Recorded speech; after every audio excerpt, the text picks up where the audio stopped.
Network founders, Dimitri, Corey, and Marcello. And we're going to get to know how they started the Bitcoin podcast 5 years ago, how it grew into a network, and, well, we're going to go into the market with them and their thoughts and opinions. I'm excited to meet them because when I started down the rabbit hole of Bitcoin, cryptocurrency, and blockchain, they were one of the podcasts I listened to, so it was really good to meet them face to face, get to talk to them a little bit, and meet other podcasting colleagues. Before we get into that conversation, please go to crypto101podcast.com. There you can join our social medias, our Facebook, our Instagram, our Twitter, see what's going on in the crypto space, see what's going on in the Crypto 101 land, and, well, just keep up to date on some of the news. Also, think about becoming a patron. Patrons, thank you very much for being patrons. If you go to the Patreon page, I have something to send you if you are patrons for over 6 months. Also, please go to iTunes, leave us a 5-star rating, a comment, and subscribe to us. It really helps us stay visible so everybody can find us. And finally, don't forget, Johnny's Guide to Cryptocurrency is available now on Amazon, Barnes & Noble, and on iTunes. So this holiday season, give the gift of understanding cryptocurrency and blockchain by giving Johnny's Guide to Cryptocurrency. Now, without further ado, here's the Bitcoin Podcast Network crew. We'll see you after the show.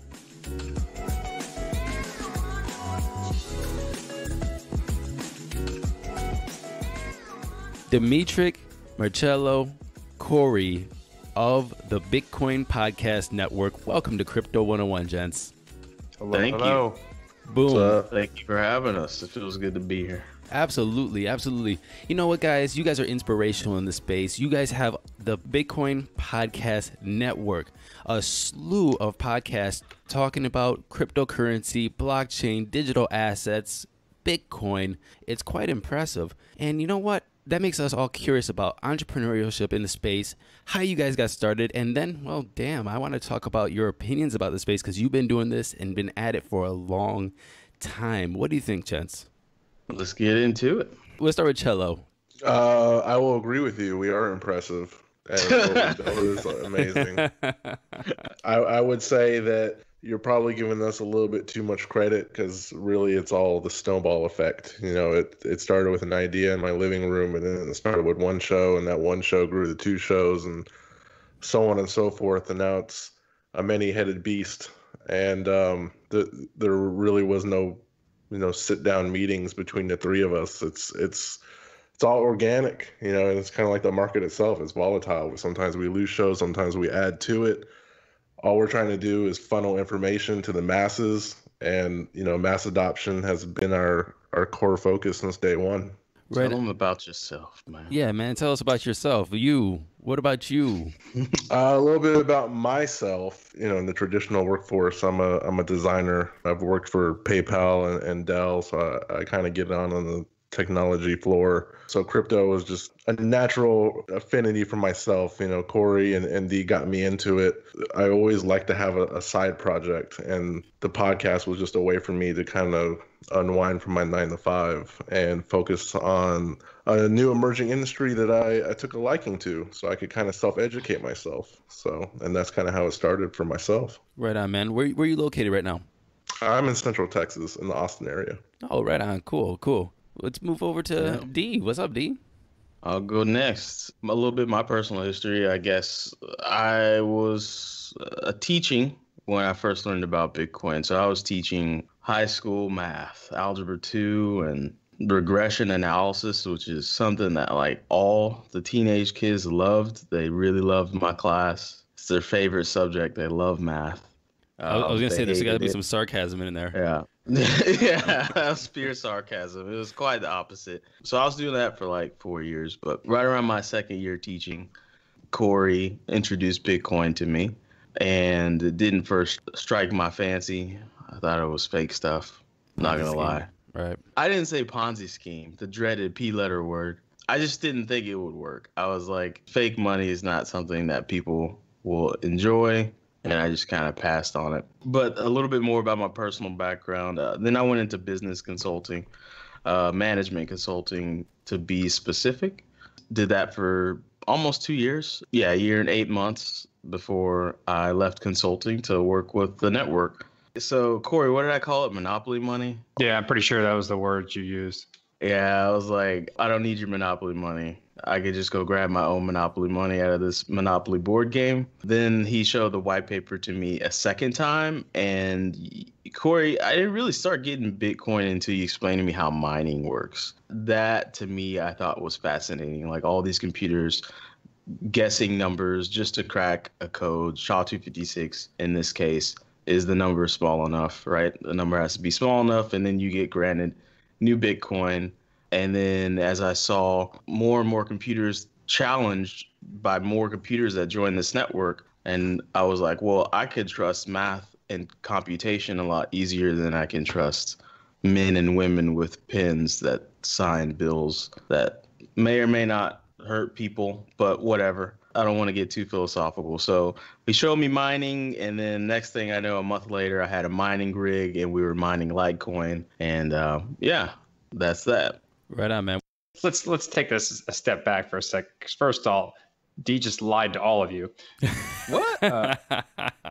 So me and D were college roommates. Man, that First off, story goes so far back. I wasn't trying to take up the whole, like, we've been friends We're a doing long it. time. Anyway, first off, I'm Dr. Corey Petty. I got into Bitcoin. Wait, we have to stop you there for 1 second. I apologize. Yeah. Dr. Corey Petty? Yeah. All right, man. I see that. PhD. There you go, man. I thought you just maybe that was a nickname. You're the doc or something, but no, you're a PhD. All right, cool. Yeah. I was in college doing my PhD actually when I first learned about Bitcoin through like a weird TED talk about money. It caught my interest. I read the white paper, and I was doing my PhD in computational physics, which has a lot to do with like high performance computing and distributed computing and things like that. So like I've been fascinated by computers my whole life, and it was a really interesting computational problem for me. And then I didn't know anything about money, so I read more about that, and then that became more interesting. And then I just kind of, as everyone says, the canonical story, I fell on the rabbit hole. And at that time, Dee lived with me. We were roommates in college. I was like, hey man, you got to check this out. And he's like, man, this is stupid. I don't care about this. This is like, he called it Monopoly money, went back in his room and played some, Call of Duty or something. I got bills, Corey. I don't got time to worry about your fake money. That's what I said. And so eventually, and I kept researching it and figuring out and things on and so forth. I was doing my PhD, so that took the majority of my time. But I wanted to have a miner because it was still feasible to create a miner of GPUs and like mine Litecoin and then arbitrage for various coins. And I had been building computers my entire life, so the concept of building a miner was not difficult for me. It was exactly what I wanted to do to learn more about what was going on. And as I did it, I was telling Dee about it, and I was like, I just did it. I can help you do it too. After we started the podcast, when I was doing a postdoc in Brazil, that kept growing, and I wanted to leave academia. So after I finished my postdoc, I moved to Maryland, basically, to join the security community, teaching people within basically the Fed and people with top secret security clearances how to talk about Bitcoin so that they didn't sound like fools when they went into the cleared spaces to try and solve problems that were around the concept of cryptocurrency. And then I moved to Booz Allen Hamilton after that to try and fix cybersecurity issues using blockchain technology. And now I work at Status as a security engineer. Right. And throughout that entire time, we just kept growing as a podcast. Right on. Cello, you want to tell us that backstory of how you guys all know each other? So my older brother is the same age as Dimitrich's older brother, and they were friends, and me and Dee are the same age. So I followed my brother up to his brother's house and then realized, oh, you have a little brother who is my age, and we were about 6 years old at the time. So we've been friends ever since then. So that's pretty easy. But then Corey was an internet friend of mine. We didn't know each other face to face, but I knew his handle. He knew my handle, and we just exchanged pleasantries. And it just turned out that this guy that I knew on the internet was my best friend in real life's roommate in college. And oh, no shit. Yeah, man. So the odds of that are pretty astronomical. Then one day me and D are playing Halo 2, and Corey joins the lobby, and I recognize his gamer tag because I recognized his handle on the internet, and I was like, that's kind of weird. He went by Petty Ho, and I was like, I know Petty Ho, and it turns out it was the same guy. So then just astronomical odds that we all just kind of linked up, and now we all know each other in real life, and been friends ever since. That's crazy. That's crazy coincidence. Yeah. It was pretty bananas.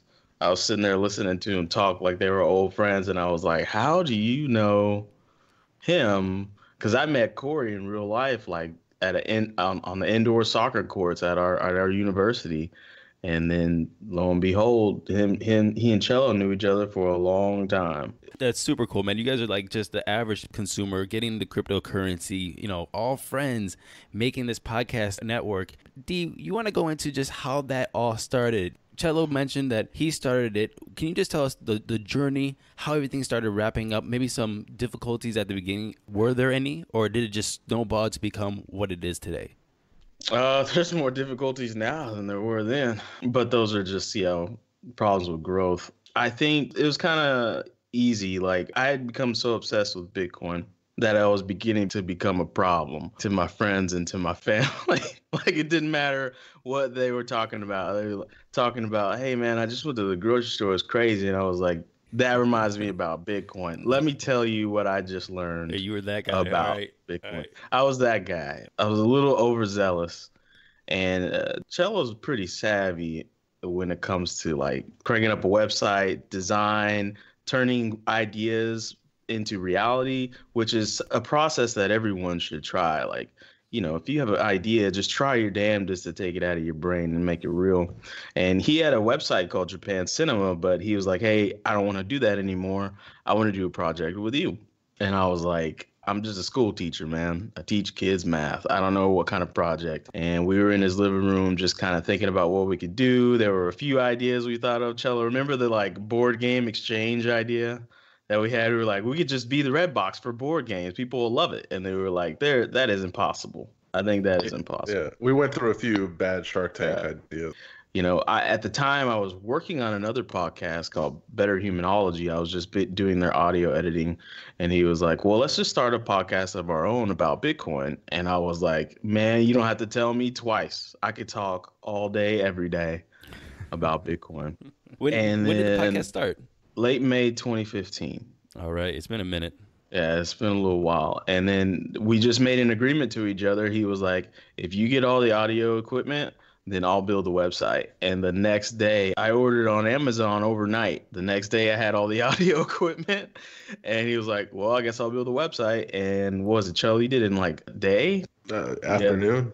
A day. The website was up and running, and we were good to go. We were syndicated. We had no content, so it was easy. Yeah, that was good. So what was it like? What was it like making that first content then? What was it like to put out those first shows, maybe even the first 20 to 30? And what was the reception like? Hold up. There's a little bit more to the origin, but I'll get to that. All right. So Cello, right before we got to making the first episode, in between that day he made the website and like 3 days later when we recorded the first one, Cello calls Corey in Brazil.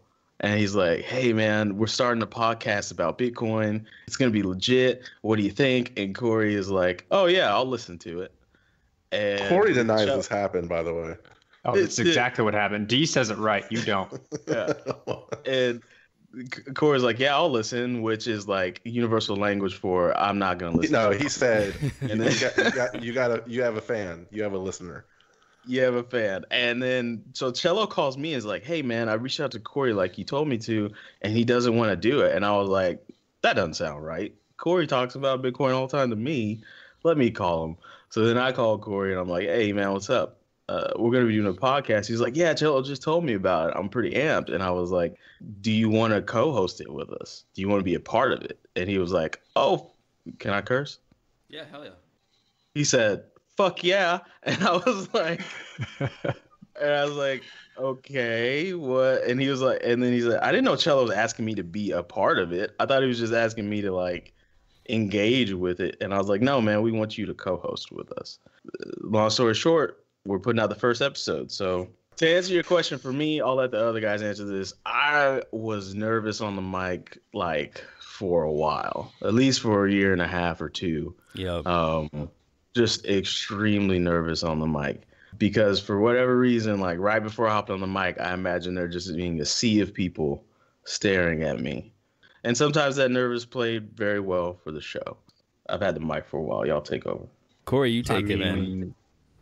First 30 episodes was a learning experience because none of us made podcasts. I mean, Dee did some editing for the podcast, but all of the coordination, organization, discussion, whatever was in a Facebook group. We didn't have infrastructure. We just knew how to use Libsyn and kind of record software. So it was just booking guests on who we like. I knew about Bitcoin. I could talk about Bitcoin and like how it worked and what its implications were and all those types of things for days. And I wanted to. And then I wanted to talk to people. So like getting guests was really easy because there was not that many people to reach out to back then. Right. You knew who the leaders were and you knew who you wanted to talk to and what kind of questions you asked. And when you said you had a podcast, they're like, yeah, sounds great. Because there wasn't a lot of media back then. And so I was a kid in a candy store. The format of the show is we have a roundtable, which is just us three, maybe another fourth guest just kind of talking with us, where we just bullshit. We just talk about whatever's new, current events, what's going on, random stuff. And back then, it was incredibly random. I would say 80% of the roundtable was us not talking about Bitcoin. It would start with like a news event that we read on a Cointelegraph or CoinDesk or whatever the news media outlets were at that time. Mm-hmm. And then it would slowly devolve into Street Fighter immediately.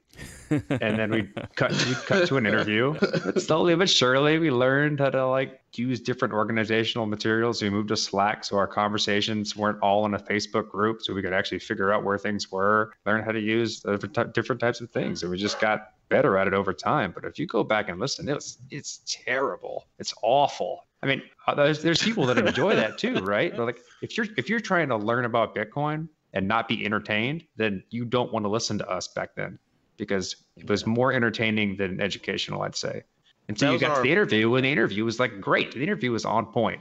It was really fun. It was just us hanging out with each other, learning together about how this stuff worked and what its implications were, while talking to leaders in the field at that time, like telling us what they're doing and what kind of impact it's going to make. It was really fun to learn all that. I think we were only capable of doing this because we didn't already have the skills to do podcasts. We didn't know what we were getting ourselves into. So we just kind of stumbled our way through it for 3.5 years. Like, you know who like Eric Voorhees is now. You know what he looks like. You know the company he's built. But in 2015, I didn't know who he was. So we're going to talk about Van Damme movies and what is the best Blade movie out of the trilogy. And then we'll segue to this guy named Eric Voorhees who's building something in the space. You know what I mean?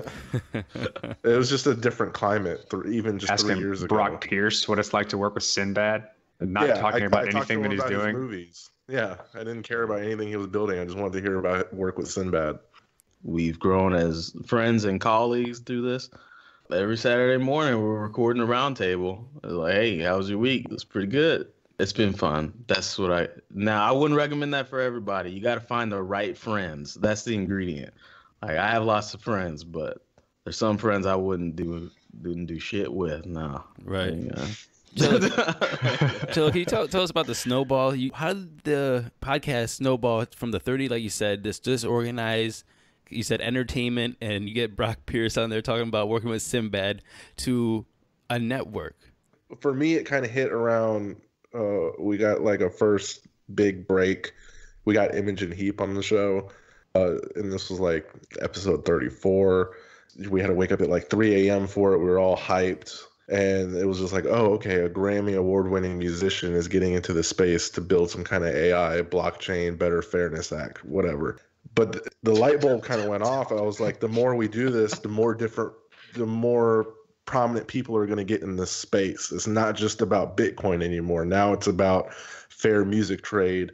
It's more about building a better infrastructure. And the more we record, the bigger the space is going to get. And we're not going to be able to cover it all. You know, we went from getting technologists on the show to sex workers to MMA fighters to rappers, and we can't cover it all because there's so many spider webs in the space. So, you know, the format of the show changed a little bit where we're not just talking to technologists and futurists, we're talking to everybody who's kind of touching this from many different angles. And then we're called the Bitcoin Podcast because when we started, that's all there was Bitcoin. There wasn't any altcoins. So naturally Ethereum blew up. There were just not many. There was Litecoin, basically, OneCoin. it was basically Bitcoin. Doge, You had Litecoin. other things, but no one cared. I mean, there definitely wasn't, you know, lawyers in the space and regulators. So, Right. you know, now we have a law and blockchain show to kind of focus on that. There's a little something for everybody. You know, you got Ethereum, you got commentary. Dimitri started an on-ramping show because he got tired of people from middle school that he hasn't talked to in 20 years calling him out of the blue saying, hey, Bitcoin's at $19,000. Should I invest? Yep. And so he was like, you know what? Let me start another show. So I think the aim of the network is, let's say you hate me. Well, you might like our lawyer show. If you don't like the lawyer show, you might like the Ethereum show. Best case scenario, maybe you like 5 shows on the network. The aim is that there's something for everybody. How many shows are on the network right now, and what are the shows? 10 total. 9 if you say on-ramping is dead. I don't think it is. I just, I don't know, need to refocus my effort with it. All my on-ramping potentials are going straight to Crypto 101 to learn everything. So, I don't know, Matthew. Just stop doing what you're doing so I can have some more people to interview. No, man, can't stop, man. I have a big announcement coming that's gonna blow us up even more, man. We're going. Oh shit! Oh shit! When Can't you stop, were won't on stop. the show and you talked about the character in your book, I was like, those are the people that I'm talking to. Those are the that I'm trying to on-ramp. And so, yeah, but 10 to answer your question, Cello. 10 total. Right on, gents. Right on. So, D, when me and you were talking on our chat, I told you that the Bitcoin podcast was one of the ones that I was listening to getting into the game. So everybody needs a place to start. And you guys were not only entertaining, you guys are informational. There's a couple other ones on my list too. I think it was Neil Cash Radio. I like those guys. And a couple other ones. When I started Crypto 101, I also wanted to do a network. I was like, man, we could have all these people come in here, and it just didn't work for me. I just didn't know how to put it together. How do you guys manage the different brands, the different people? How do you manage, having some people come on and come out of the network, and the expectations of the listeners as well? Because I would assume once you have some new people come into the network and they start, rolling their show, and then they say, oh, I got busy, I can't do it anymore. And it's like, guys, like, this is hurting everybody, So, I mean, there's a definitely balance there. How do you guys manage that? It's been a learning process. For me, I don't befriend anybody who's on the network, because if you befriend them and you get too friendly, then you sugarcoat things and you can't keep it real. So when I run into that problem that you just presented, I can come to them and, I don't want to be like an employer-employee situation, but I keep it blunt and there's no feelings involved. But that's not how Corey and Dee handle it. So there's a dynamic, there's a formula to it, but that's just mine. I think why we've been so successful is because the three of us are very different in how we operate. I wanted to start a network because I wanted to help bootstrap people who are like me to create something like we created without having to, while learning from all the lessons that we learned quickly.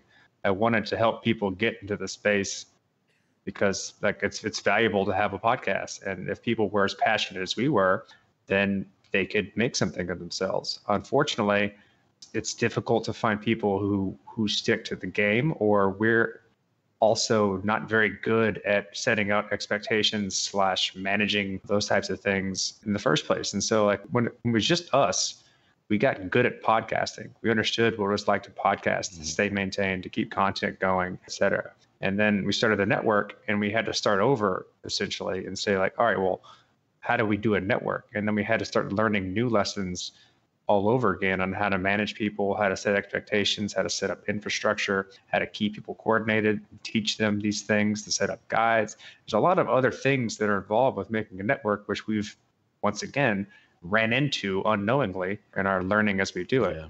And we've learned a lot of lessons along the way. We may have lost some podcasts who have moved on to do something else or do their own podcasts, but I still feel like we're allowing people to create something as well as like learning ourselves on how to like, produce valuable content for people who are thirsty for it. When people move on, did it ever piss you off? Like, okay, you guys started with us, then you guys got a little popular, now you're just doing your own thing and just went. That's kind of was like a slap in the face. You ever get that one? That hasn't happened. That has happened. Someone who thought he was more popular and didn't need us. I'm definitely not getting into that in the air, but yes, it's happened. Yes, Okay, it's difficult, right? There's a back end to these things that happen that is not obvious when you're just listening to the podcast. And if you don't have like clear communication from the start, people have bad expectations, then they think that bad things can happen from that. I mean, basically, like, we're learning everything, learning how to run a network, learning how to make it go, just as we learned how to make a podcast and learn how to make it go. There's lots of stuff that we've learned, and what's helped the most is that when we did lose that show, we realized, like, okay, we've got to do things differently. And now every new show that comes on, we have a phone call and we set expectations. This is what you can expect from us. This is what we expect from you. And we follow that up with what you could consider like a memorandum of agreement. Mm-hmm. We call it a code of casting because we're corny. And they sign that, and that lets them understand, hey, we want X amount of shows a month. We expect you to do these things to participate with the network. It's kind of like, I have this Wu-Tang Clan mentality with this. Like, you can make your own show, you can make your own brand, you can do everything, just throw up the Wu-Tang Clan when time is appropriate so everybody knows who you're rolling with. That's how we do it. Yeah, I mean, it's a learning experience. And in the code of casting outlines, like, any revenue share, if any sponsors come through, it's understood up front, like, the network gets 1%, you get 1%. If there's a network-wide sponsorship, if we ever stumble on that, you get 1% should you opt into it. Like, it's just you learn these things as you go. But Matthew, it's all about balance, though, because if I was running the network, it would be a cold, freezing hell in our Slack, and nobody would be happy, and everybody would be miserable. So, like, these guys really do have that community aspect, and I don't know, it's like the Planeteers. You can't summon Captain Planet with one ring. You kind of need everybody. Right. I wouldn't be able to do this on my own. So everybody kind of brings their own special, unique stuff to the table. Damn, y'all with the pop culture analogies, man. You guys are fucking killing it. One of the things that I saw when trying to create my own network that didn't work is that there's so much individualism within everybody else's show. So if you have a network, let's say, and you were going to do one of those network-wide ads, some people might not want to advertise it. So you're trying to sell it to the people who are going to pay you, and you say, okay, we have X amount of listeners throughout the network, and we'll put you on these shows. And then somebody says, well, I don't like ICOs. And you're just like, bro. Okay, don't get paid. It's that simple. It's that simple. You opt in or you opt out, and you let them know ahead of it. And you just say, like, hey, this is it. This is what we're going to be. They're going to be sponsoring us. If you want in on that, then mention it on your show. Click this and opt in. Let me know. If you don't, then opt out.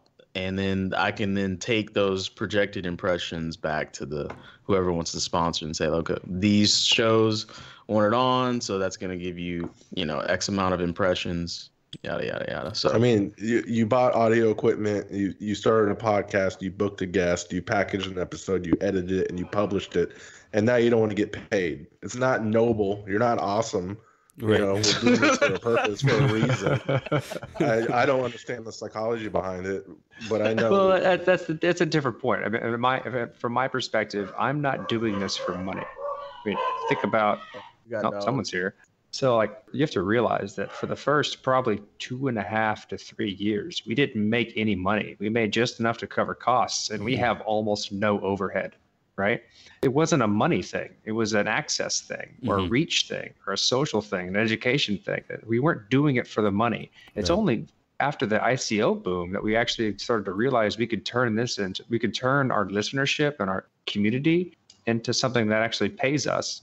We could leverage that and sell access to it in a responsible and ethical way to make some money off of it so we can work on it full time. Right. And I think that's part of the bootstrap process when we bring a new show on, but they don't quite get it. It doesn't seem like they're doing it for the money.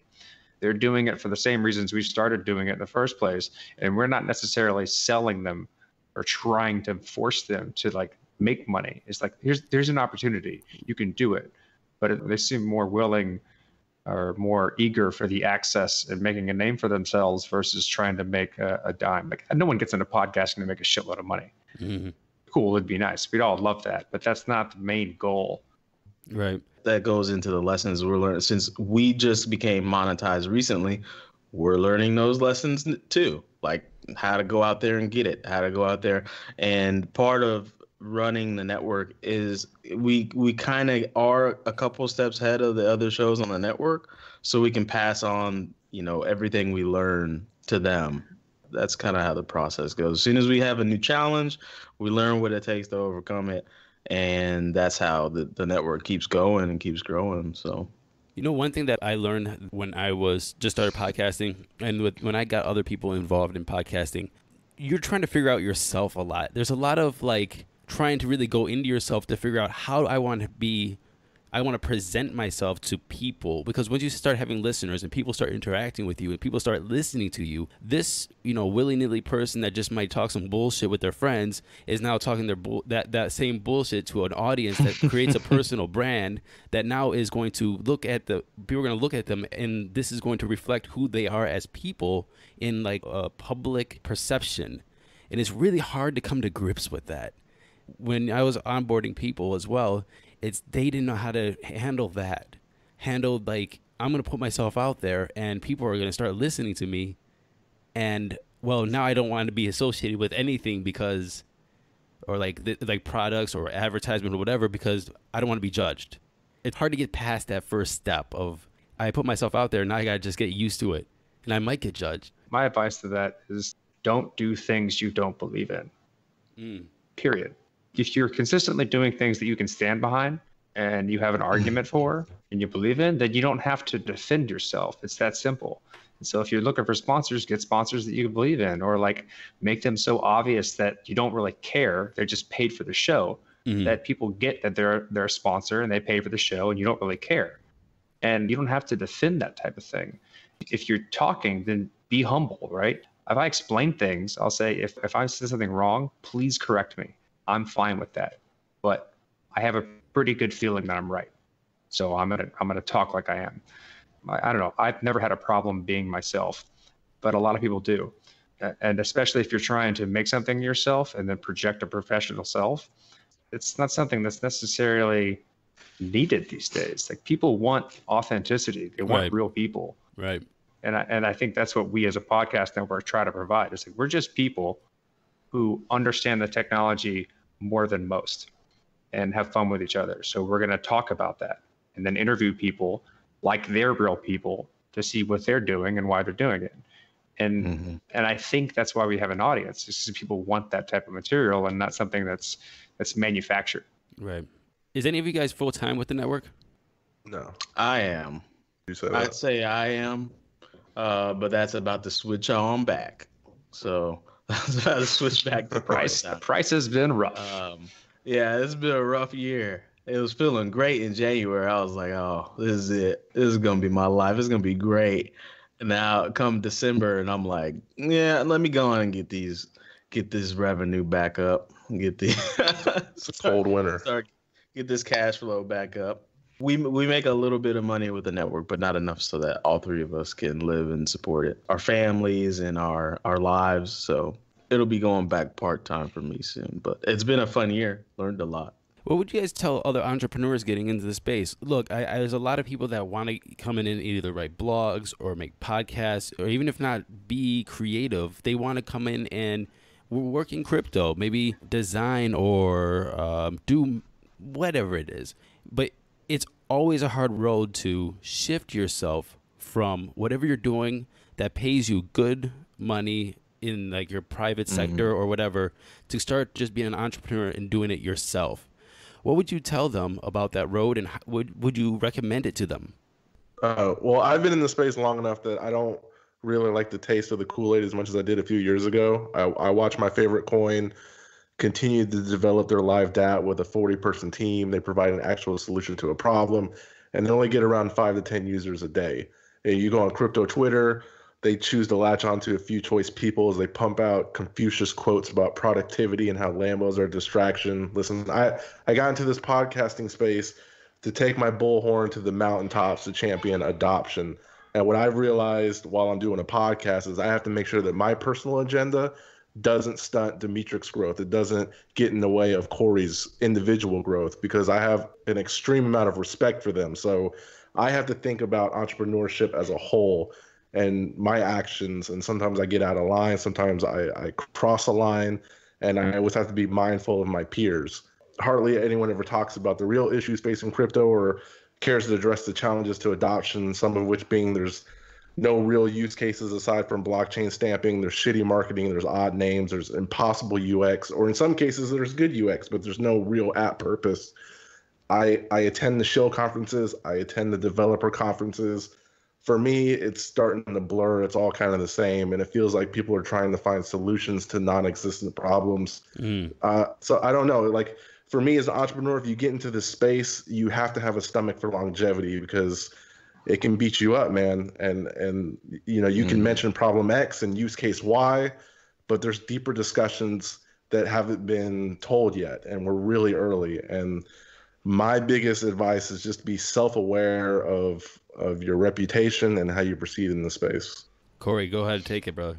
If you're interested, I can probably mirror a lot of what Chilla just said, but like, if you're interested in joining the space, be careful. Don't make decisions that are rash and irresponsible for your personal life. If you have a skill, you can become a part of this space in a full-time manner. And how you do that is you contribute. You contribute to projects that you're interested in. You find something you like. Majority of these projects are open source or have communities in which you can go talk to them.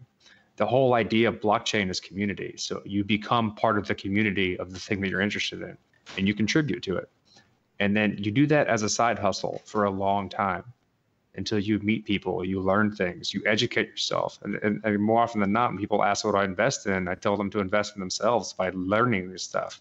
Because I think we can all agree, regardless of the sentiment now, this technology will be useful and prevalent in the future in some way, shape, or form. We're not sure what we're going to call it. We're not sure like what it's actually going to be doing or what app we're going to be using that makes that thing. We're not even sure if people are going to know they're using blockchain, but we're damn sure that it's going to be there. And so if you want to hedge your bets, you're basically just going to understand how it works and understand how it's changing over the time period so that you could make better decisions as you move on. And you do that by contributing and doing things.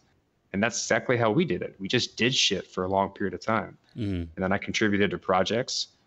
I met different people. I learned and learned and learned. And now I'm a part of a very large company that I'm quite passionate about, that I hope wins. But I'm not hedging my entire life on this company. I'm hedging my entire life on my personal education and what I understand about how to do things.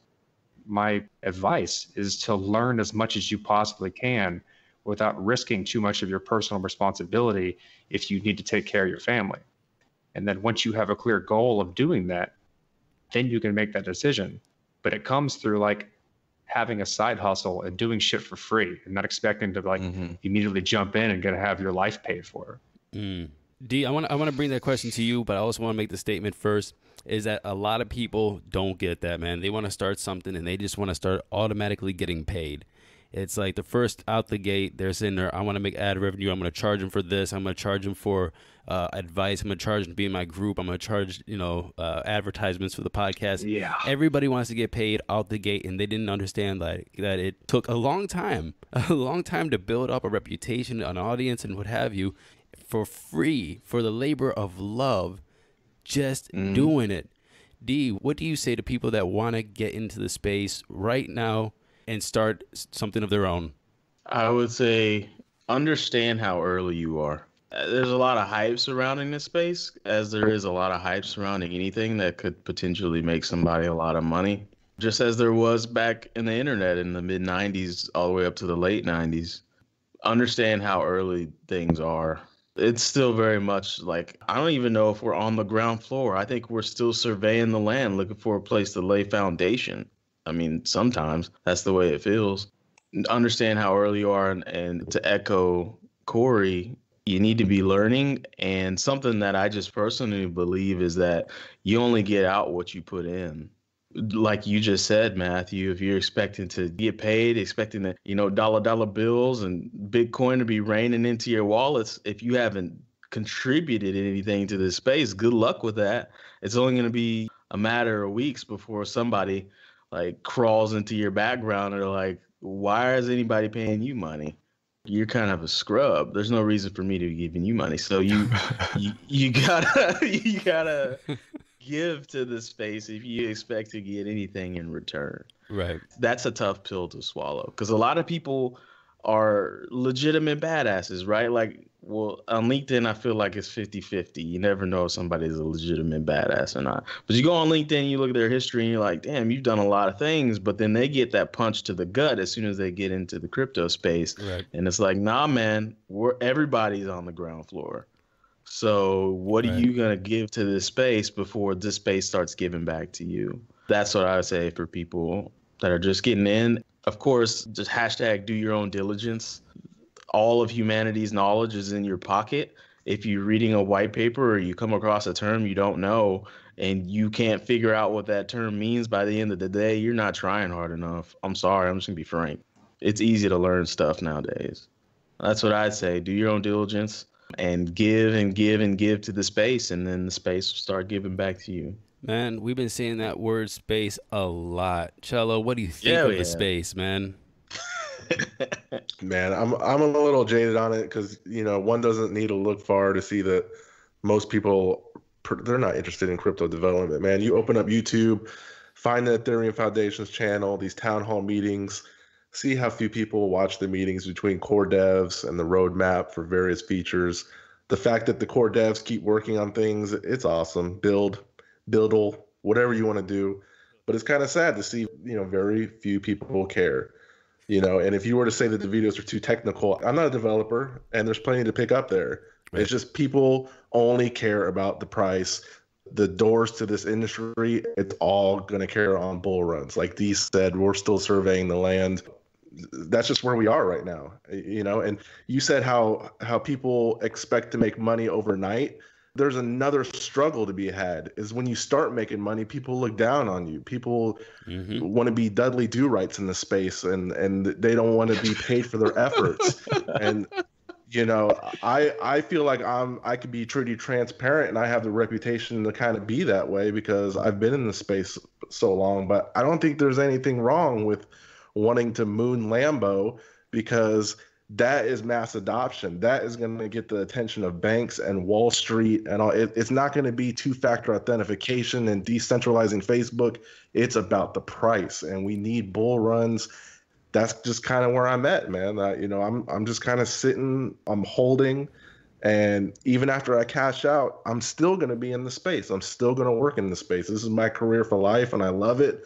But I just don't pretend that the other side doesn't exist, Right. I got to say on top of that, I think my cavalier feeling about a lot of this because I'm financially comfortable.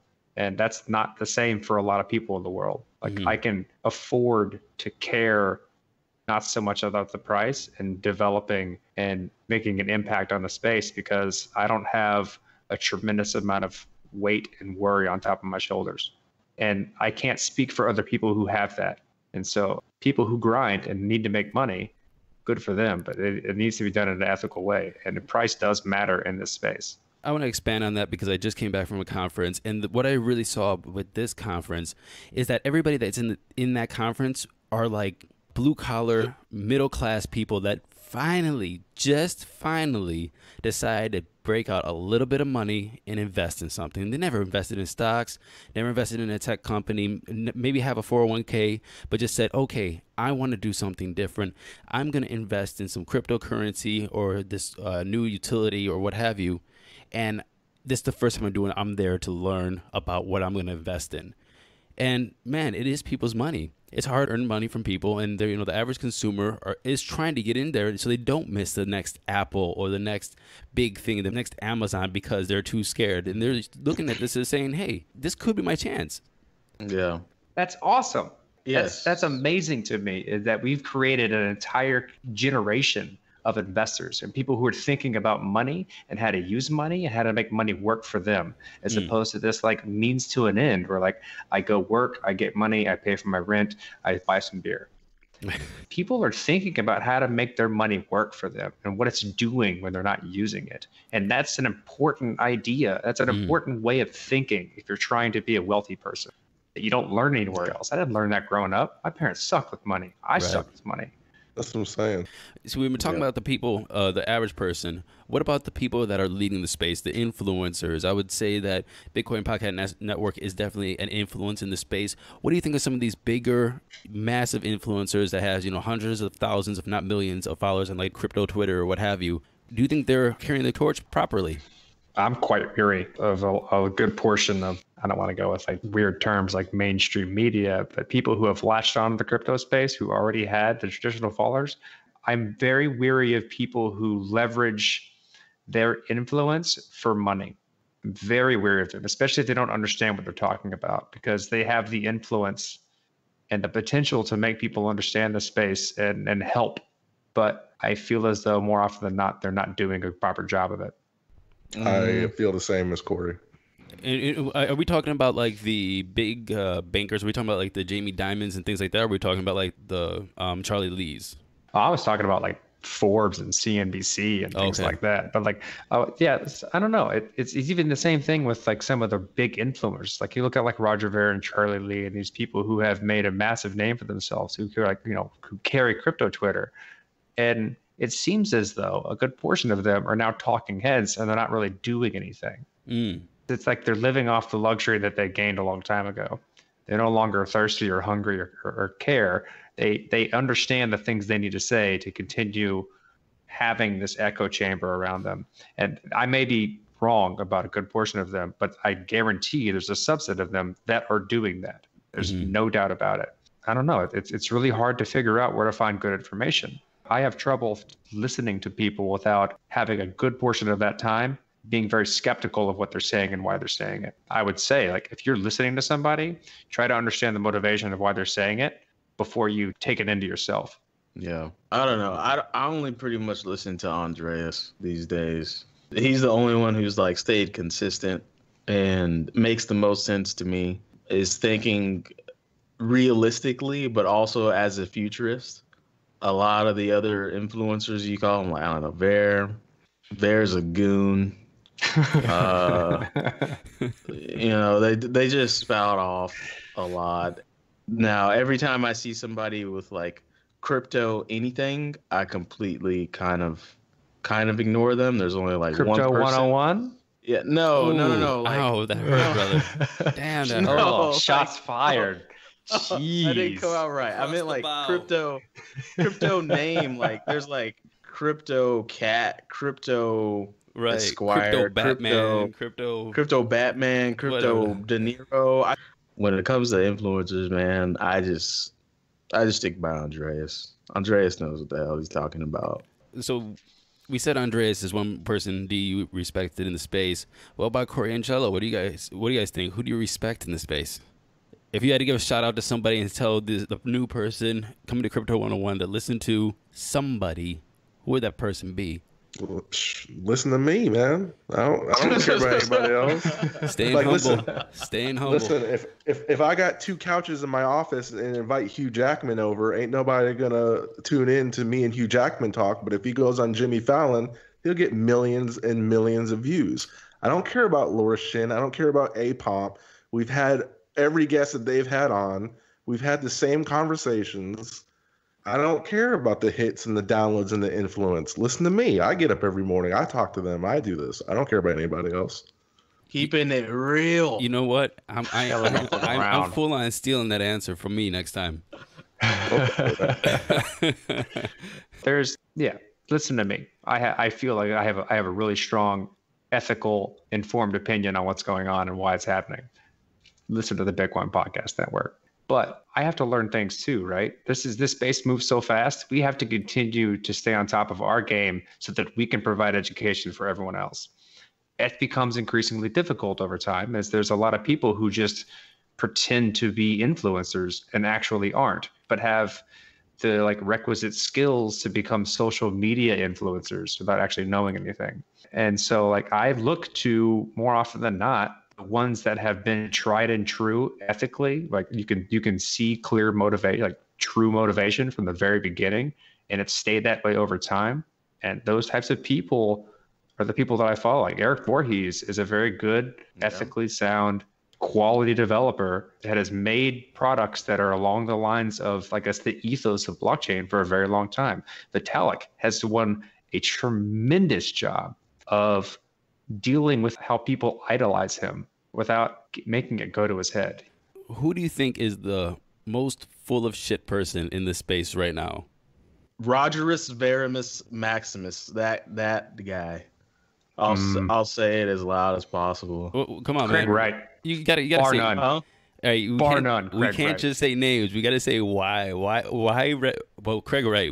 Do we even have to say why? Well, both of those things. We all know. Double We all know dragon. why. If I had to argue, Craig Wright, or sorry, not Craig Wright. Craig Wright, he's garbage. He's a dumpster fire. Roger Ver has tried. He's at least been consistent the entire time he's been in the space. He's had the same message the entire time he's been around. Back when he was Bitcoin Jesus to where he is now. It's just he's gained a lot more credit, and he's taken advantage of a lot of things for his own personal gain. I don't see why people hate Roger Ver so much. Honestly, I mean, he comes across like he just says a lot of wrong shit. He does. Just says a lot of wrong shit. You might give him points for consistency. I won't give him points for consistency. I take away points for how he consistently posts wrong things, and he puts up graphs that don't make any sense. It's just like he's taking advantage of the fact that a lot of people listen to him to say whatever he wants to say. I don't know. Roger Ver to me is like king bullshit. And he did a lot for Bitcoin in the beginning. Don't get me wrong. He got in super duper early. Earlier than most 99% of the population. 99.9 actually. And he used his initial wealth to help bootstrap the entire Bitcoin community and let it grow to what it probably is today. Mm-hmm. However, now he's doing a lot more harm than he is good to the whole space. One, like being such a huge proponent of a hard fork, knowing what that does. Like, we're feeling the residual effects of a contentious hard fork right now. It's just nobody wants to talk about it because it's like when somebody hits you real bad and they hurt you and like you just don't want to talk about it. Everybody's just trying to move on. The hard fork was not a good thing. It was a very bad thing. He's just going hard in the paint with it. And now Bitcoin Cash is hard forking again. And it's like, so to me, it's Ver. I don't know. I said my piece. Ver, stop posting shitty graphs on Twitter that don't make any sense. And then maybe I'll give you a little bit more credit. Yeah, with Ver, man, I just want to say that, you know, I really think that he believes what he's doing. He believes in what he's saying. And that's what all anybody can do is like you said, he's consistent. He believes in what he's saying. He believes in what he's doing. He believes in the forks, and he's doing it for a purpose. The first time I heard Veer debate was with Jameson Lopp on Tom Woods' show, and it was a great debate. Veer, again, was just, you know, kind of an insulting person and very hard to communicate with, but his points were solid. So was Lopp's points about when they was talking about the scaling debate and talking about, you know, forking Bitcoin. It was solid. So I don't know. I'm just going to take it back. Conversation. It's not a debate. It's just him saying what he wants to say and then waiting for his turn to speak the next time. That's usually how it is, yeah. Cello, you didn't get to answer. Who do you hate? Yeah. Not hate, man. Hate I don't think I used the word hate. I think I said dislike, or you think it's full of shit in the space. Well, you know that quote, you either die a hero or live long enough to see yourself become the villain. I think that goes towards a lot of people in the space. You like Jimmy Song? Oh, great. He's got some money now, so he's going to make $20,000 bets with Joe Lubin on social media and totally discredit the seriousness of what he peddles. I'm thinking everyone has some kind of toxicity in the space and nobody's genuine. But I'll give you a really specific answer, and that's females. The pretty girls on Twitter that post charts and they're getting 10, 20,000 followers based off thirsty guys, and then they're using that as a platform to make money and sell ad space. That gets on my last nerve. If you're attractive and you're in the space, good for you, but you're probably a bot. Just I would like to no tell way everyone that comment is going to be taken well by the. There's Oh, no No, way. it never does. Like he's not saying all attractive women are bots. He's saying there's a lot of bots that are attractive women, right? What projects do you think are game changers at the moment? Like, so there's a lot of projects going out. There's a lot of stuff. Look, man, this year is honestly a disappointment, to be honest, man. The price is, just flatlined. We're bearing out.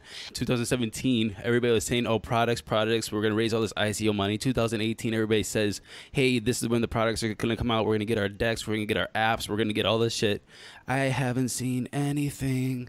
Is there anything that you guys are seeing that is coming out and is just coming strong? Augur, maybe. Augur proved its existence with this election recently. It was pretty slow, super duper slow. And then as the election got closer, I think there was 2.8 million tied up in Augur contracts, which is a good start because it is super decentralized and it is a prediction market that really can't be stopped. I think that is exciting to see how that develops. Wisdom of the masses is a powerful mathematic phenomenon. And if Augur gets popular, we're going to start to see some weird stuff happen. Of the things on mainnet, status is on mainnet, right, Corey? Yeah, buddy. And it's not officially released, but we're on mainnet. Is Blockstack on mainnet? Yes, they just recently started their own blockchain. It's live on mainnet. They're their own blockchain, but they have a mainnet that is currently live. I'm really excited about Cent.com. I've heard a lot about Cent.co. They just introduced this new thing that actually works. It's like you can seed content, and the earlier you seed content, the more, I guess, dividends you get paid for how popular it gets. And there's a lot of other things that I find really, really interesting in this space that are coming out relatively soon, like Handshake. It's a kind of a decentralized way of handling top-level domains. They're going to be coming out relatively soon. Status, of course, because I work for them and I'm really passionate about what they do. It's an interface to Ethereum in a decentralized way. That's also completely dark. So you care about privacy, you care about resilience, resiliency, all that good stuff. I'm not going to do a pitch for Status. You can go look them up. I don't know. There's just so much cool projects that have potential. IPFS has already made a massive difference in how we serve content and, store content in decentralized way. Storage is the same way. There's a lot of really cool things that are happening, but it's down on infrastructure level. People don't need to know how that works. It's just that it's eventually, in years to come, going to create so many cool things that people can do that they weren't able to do before, right. Or like lower the barrier of entry so that the things that were typically only for like the elite and status and knowledgeable are going to be available to people who are around the world and don't have much money. That's what I see in the future of this stuff, but it's going to take years to happen. That's why I'm so excited about it. Cello, Mr. Jaded, what do you got? I would say Brave Browser. They're doing a pretty good job. Other than that, for me, the bigger question is does anyone even care about the distributed nature of crypto? Because I think a lot of people like you are like, where are the products? Where are the developments that it feels like the core purpose of crypto has been lost by the wayside with companies twisting and turning the definition, morphing it into decentralization, trying to convince theirs is decentralized. I mean, it takes a few simple qualifiers to see that hardly any crypto is distributed. So there are some legit companies out there. There's too many illegitimate companies getting in the way and taking the focus off of them. I'm like you, man. I need to see more products, but there's a lot of companies like Lisk, Augur that have been around for years. They have the money, they have the team behind it. I'm just waiting for results, man. Right. I'm excited about the Lightning Network. Does anybody even say that? I'm excited about it. There's too many things to name. There's a lot of stuff to name, which is why you should be listening to the Bitcoin Podcast Network. So you can there it is. There's the plug. I was waiting for that one. Hey, and when you keep it real, people think you're jaded. But I'm not, man. I'm super enthusiastic and I'm super positive. I'm confident blockchain has a future. I'm confident crypto has a future. You know, do we decouple it? Do we focus on this? Do we focus on that? I'm being pulled in many different directions, and I'm just trying to compartmentalize it all. But I'm not jaded, man. I'm part of this. Keeps it all the way real. I was using the word that you used for yourself. You said you were jaded a while ago, so I'm just bringing that back. hear you, man. I hear We you. did. All right, I wasn't trying to diss you, man. I'm sorry about that, brother. No. I don't want people to be like, well, why is he host of the Bitcoin podcast if he doesn't like anything? If somebody was listening to this podcast, Crypto 101, we are probably the 101 stop for a lot of people. What would you tell them about getting into the space right now? 2 sentences, and then tell them about 1 sentence of the Bitcoin Podcast Network.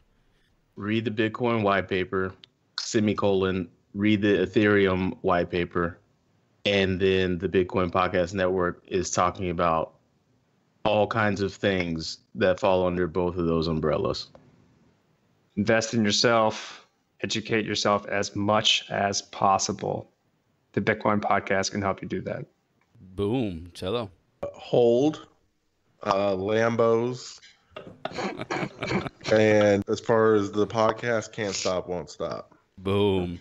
Gents, before I ask this last question, I want to say thank you very much for the hour and 20 minutes of your time today. And you know what is very cool? Everybody's always skeptical of other podcasts or other people that's doing the same thing in the space, coming on their shows or doing it, whatever. But these are some of my favorite conversations to have, is people in the space doing the same thing I'm doing and just talking about the space, man. So I had a lot of fun talking to you guys. Yeah. I did too, man. This is great. Thank you. Last question for today. What songs would you like on the Crypto 101 Spotify playlist to represent the Bitcoin Podcast Network? Oh, shit. We just made one of those too. Hold up, let me see. Oh, no, man, you can't Joe, do my ideas, man. You can't do that. Come on, man. You're a week and a half too late. I don't know who did that. We did it when we were like, what, 2 weeks ago? We were like, let's just make a Spotify playlist. Man, why not? I have had this for 18 months already, man. This is already my second playlist. Oh, word? Yeah, man. Oh my goodness. I didn't even know we were biting your style with that. That came from too much Prague beer and free time. It's a dope idea, man. I love just asking those questions when people come on the show. What are they listening to? What represent them, man? It just kind of like makes them more human. I'll just give one. I played it so many times in the last week. It's called Uno Dos by Teo, T-E-O. I don't even think I can give 3. I'll just give that 1. Done. Corey.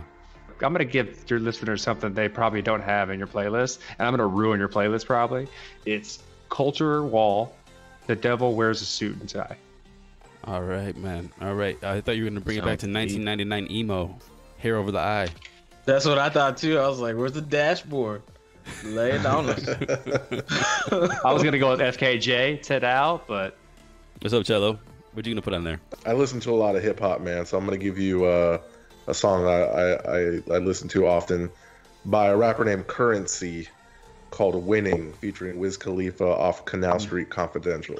Right on, brother. Good one. Cool. Gents, you want to say anything last about Bitcoin Podcast Network or anything else before we get off? The book, right? We inadvertently end each episode asking people to explain Bitcoin, Ethereum, or blockchain in 10 words or less, which is a feat in its own. Some people pass it, some people fail it. So what did Sexy Saffron, the porn star, think about Bitcoin? What did Joe Lubin on the next page think about Ethereum? So you can see that there's this contrast. We have a collection of about 150 people ranging from Charlie Lee to MMA fighters to Joe Lubin to rappers. So you get the full spectrum, to farmers, people of all walks of life. And we've collected all the answers, and we have a foreword in there from Nathaniel Whittemore, who runs the long form podcast. And that's all packaged up into a book that is going to go on sale pretty soon. And it kind of gives you a snapshot of the space from 2015 to 2018. Right on. That's dope. All right, gents. Thank you very much for coming on Crypto 101, and you have a good night. Everybody. Awesome.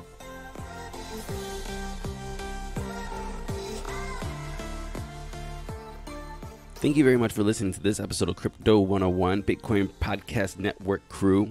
It was very nice to meet you guys and very nice to talk to you guys. Probably see you on future episodes, either in collaboration or on each other's shows.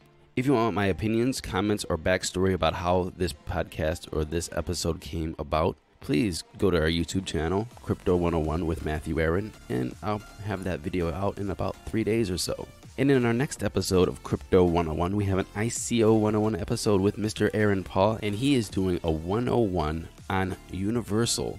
So don't miss that episode.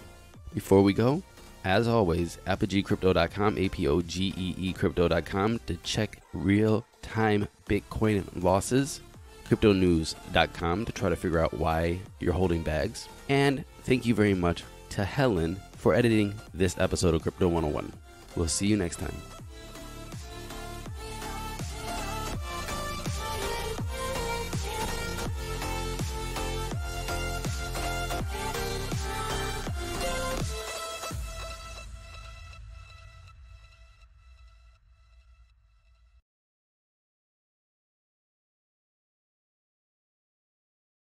We sometimes look at crypto and we say, well, it is very different from any other asset class. And that's to some degree true, but I think there are similarities with other asset classes. If you look at something like gold, there's some similarities in the sense that, you have a lot of different marketplaces all over the world, and, some of them are more transparent than others. And so I think we have to be careful not to place concerns that out there that we haven't really placed on other asset classes.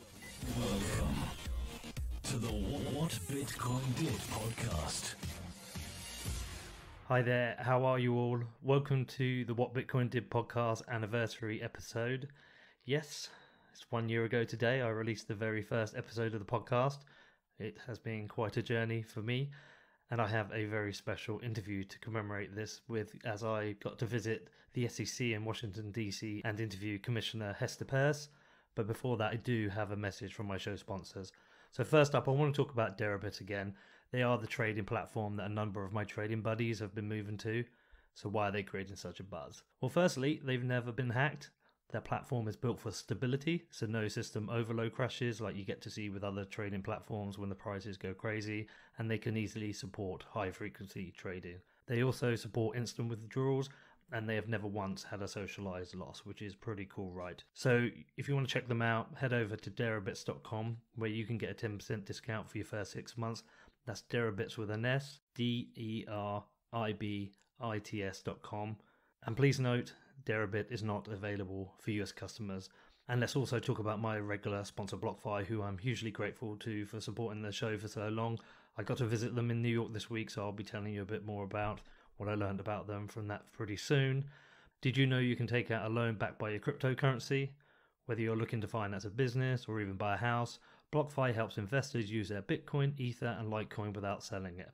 Backed by Mike Novogratz, BlockFi is the leading crypto to USD lender in the US, servicing over 45 states with interest rates as low as 7.9%. And they also have a special offer for the listeners of my podcast. If you sign up at blockfi.com/whatbitcoindid, you can get $25 in free crypto added to customer collateral loans under $10,000, or $50 in free crypto added to customer collateral loans over $10,000. And applying takes less than 2 minutes. Okay, so on to my interview with Commissioner Peirce, and I've got to be really honest about this. I was a nervous wreck going into this.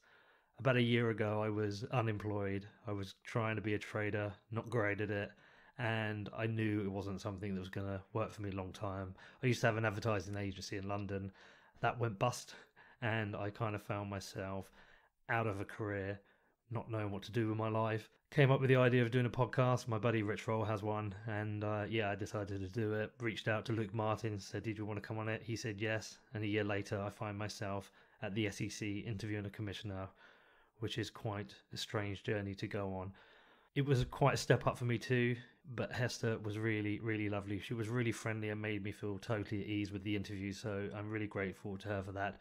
If you're not aware of Hester, she dissented when the SEC rejected the decision to disapprove a proposed rule change to list and trade shares of the Winklevoss Bitcoin Trust on the BATS BZX exchange. I put a link to that statement in the show notes. It's definitely worth a read. It's really interesting to read what Hester said about this. And in the interview, we discussed the role of the SEC, how decisions are made, and why Hester dissented.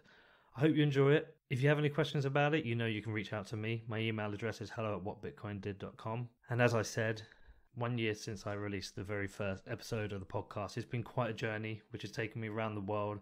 I've met so many interesting people, but I do have a few thanks I just want to put out there. So again, I just want to thank my buddy Rich Roll for inspiring me to do this. I met the guy in Italy a few years ago. He has the most amazing podcast. When I told him I had the idea, he said, yeah, go for it. He helped me find the equipment. He taught me how to prepare for interviews. He taught me how to release shows. So yes, a big thank you to Rich. I also want to say a big thank you to my buddy Justin, who I stay with out in LA. He kind of gave me the idea to start creating content, so thank you to him. I've got to say thank you to Luke Martin for agreeing to be the first guest on the show. I didn't have a product. I just reached out to him, told him what I was doing, and he agreed to come on it. But also every guest who's come on the show, because I am aware people are taking time out of their busy schedules to help me with this. A big thanks goes out to Jameson Lopp, not only for the 3 interviews we have done, but also for all the support and help he's given me in the background. And also, he took me to shoot my first gun, which is quite an interesting story. I want to say thank you to Laura Shin, who's also given me a bunch of support and guidance at various times in the background. The guys at Let's Talk Bitcoin who welcomed me onto their network. And look, anyone who supported the show in any way at all, whether you're a listener, whether you share it, whether you've reviewed it on iTunes, if you've written to me, if you become a patron, if you sponsor the show, whatever, I really, really can't thank you enough. I couldn't do this without help of all of you. And listen, if I've missed out anyone who's helped me specifically, I'm sorry. It's hard to try and remember because so many people have helped me out with so many ways with this. Listen, my portfolio is wrecked like a lot of you, but the podcast is now generating income, which for me as a single dad is utterly amazing because not only does it mean I can afford to keep doing this, but it also gives me the flexibility to do all the dad stuff, breakfast, homework, school runs and stuff like that. Quite a lot to juggle. So thank you to everyone. Honestly, from the bottom of my heart, I can't thank you all enough. I really can't wait to get on with this and do another year of interviews and hopefully continue to bring great guests on the show. Okay, so listen, I'll let you get on with the interview. I hope you enjoy it. As ever, if you've got any questions, you can always reach out to me. My email address is hello@whatbitcoindid.com, and I look forward to hearing from you. Hi there, Hester. Thank you for having me over here at the SEC. It's so nice to be here today. Thank you for making the trip over to come talk to me. And just want to start by giving my disclaimer, which is that the views that I represent are my own and don't necessarily represent the views of the commission or my fellow commissioners. Okay, fantastic. So I have a nickname for you. You do? Yeah. So when I was preparing for my interview, I had a nickname, and I've got you down as the Great Dissenter. I'll take it. I mean, I like Crypto Mom, but Crypto Mom. But the Great Dissenter works. Yeah, so I'd never heard of the term dissenting before I saw your response to the ETF rejection. So can you explain what dissenting is as a process? Well, dissenting actually has a pretty long tradition at the SEC. So just for some background, the Securities and Exchange Commission is made up of 5 commissioners, one of whom is the chairman, and it tends to be a balanced commission, so it's politically balanced, and so you get a lot of different viewpoints, and that means that sometimes you get people who don't agree with the decision of the commission, and in those cases, you can vote no, and at times